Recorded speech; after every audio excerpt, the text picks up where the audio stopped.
Yo, what is up, people?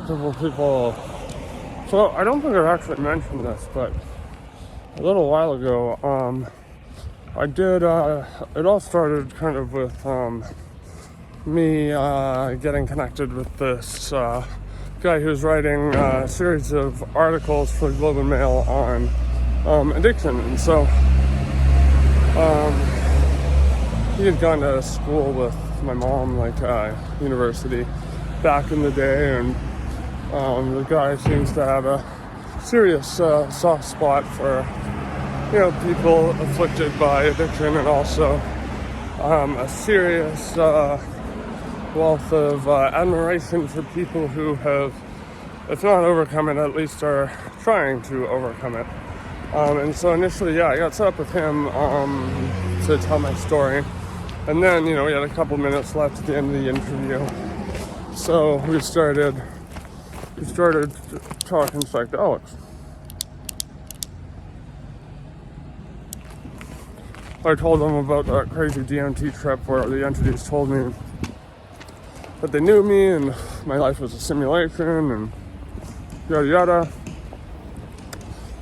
He found that very intriguing, and he's actually working on a series of articles now.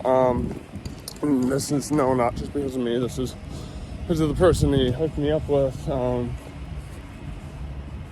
who's an academic, very accomplished academic, getting her PhD in psychology at pretty much the most prestigious university in my province. I'm not going to say her name because, I don't want to fucking ruin her career.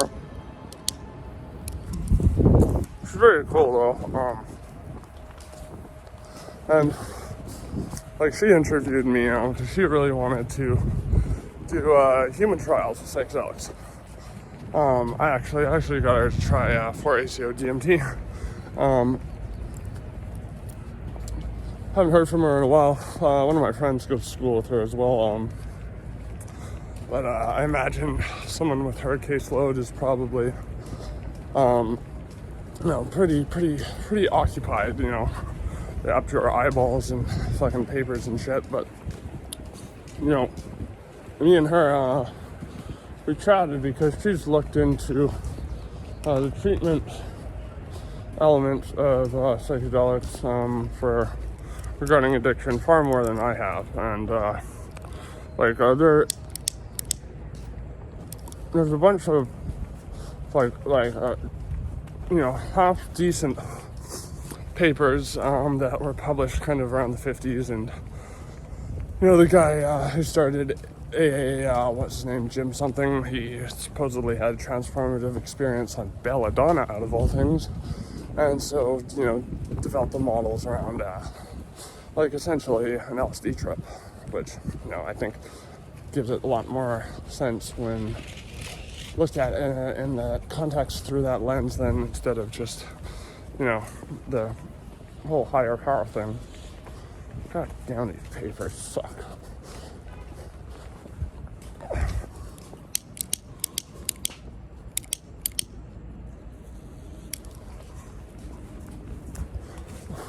I heard even the guy who ran that terrible rehab, what was it called? Started with an S. It was back in the day where it basically became like Synanon, became like a cult. This guy attributed most of his breakthroughs to guided LSD trips, but he ended up being like a dystopian fucking figure in that cult. So, he's not necessarily someone I call on as a respectable figure to fight. No, that guy's a fucking asshole. My question though is where are all the modern papers? Where's all the research?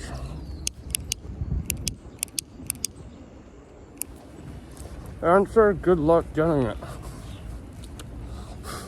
Because, a lot of people don't know this, but, just because psychedelics are a gray market area type of thing, meaning you can't get away with it if you want, or you could do it and probably get away, But, if they want to bust you, that's totally their fucking call.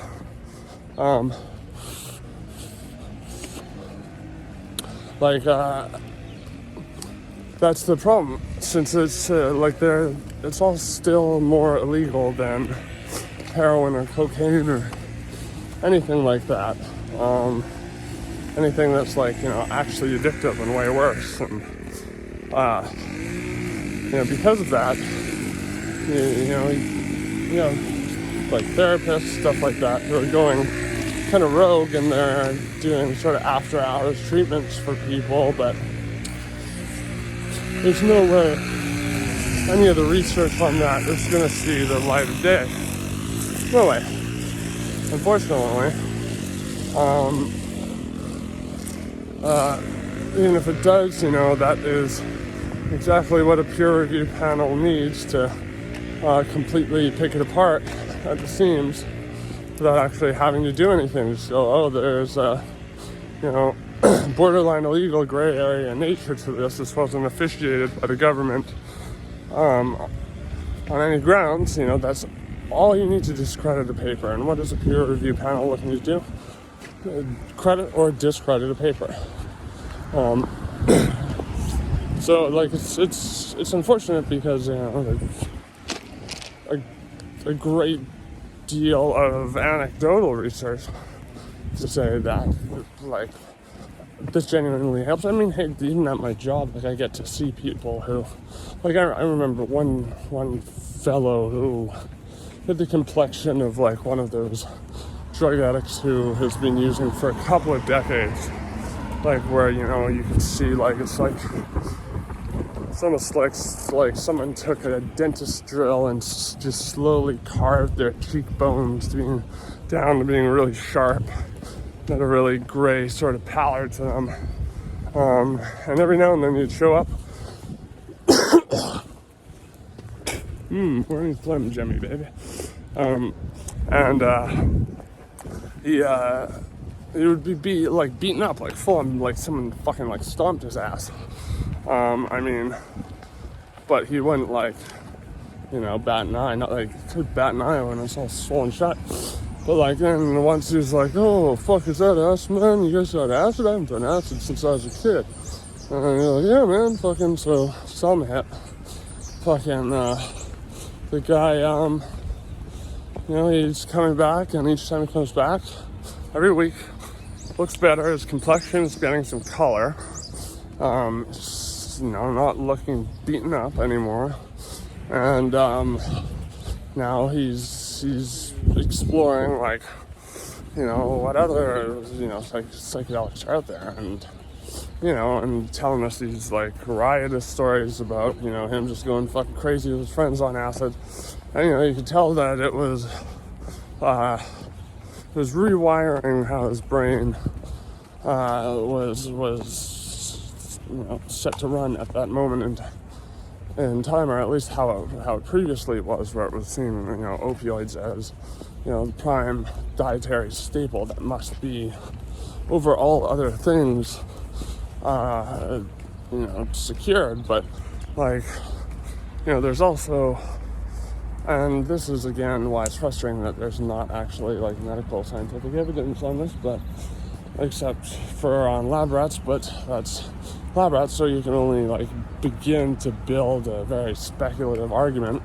But it says not only are neurons being carried through the brain more effectively, but synapses are being repaired. And I was told this about ibogaine. I don't know if it's true, but apparently on ibogaine, if someone's in withdrawal, their brain will be put into sort of a restorative state, and it might even repair itself a little bit instead of being absolutely ravaged by, because people don't know this, but you get quite a bit of brain damage during withdrawal. But morning. But yeah, so it's unfortunate because there are a lot of people out there who are clearly suffering and who are not going to be easily reprogrammed. You can shuffle them off from rehab to rehab, residential facility to residential facility for the rest of their life.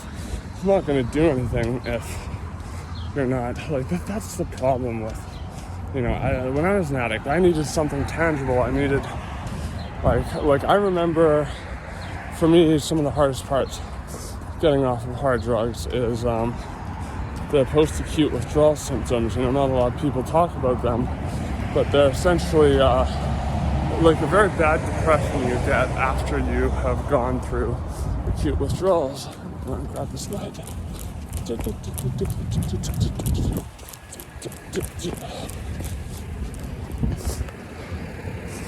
But I mean, yeah, it's very similar to like major depression, and it really makes you want to relapse because the world just becomes completely black and white.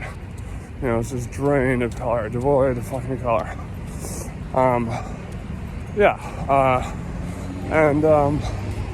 I would say people, I remember like contemplating fucking suicide and shit when I was in that state.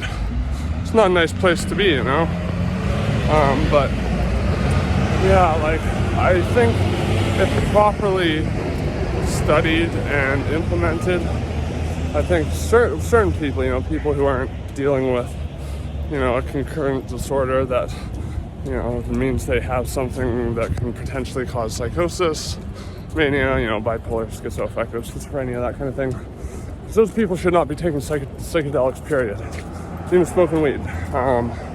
But a lot of those people do self-medicate with opioids and stuff like that, or God forbid, fucking speed. Dangerous combination, right?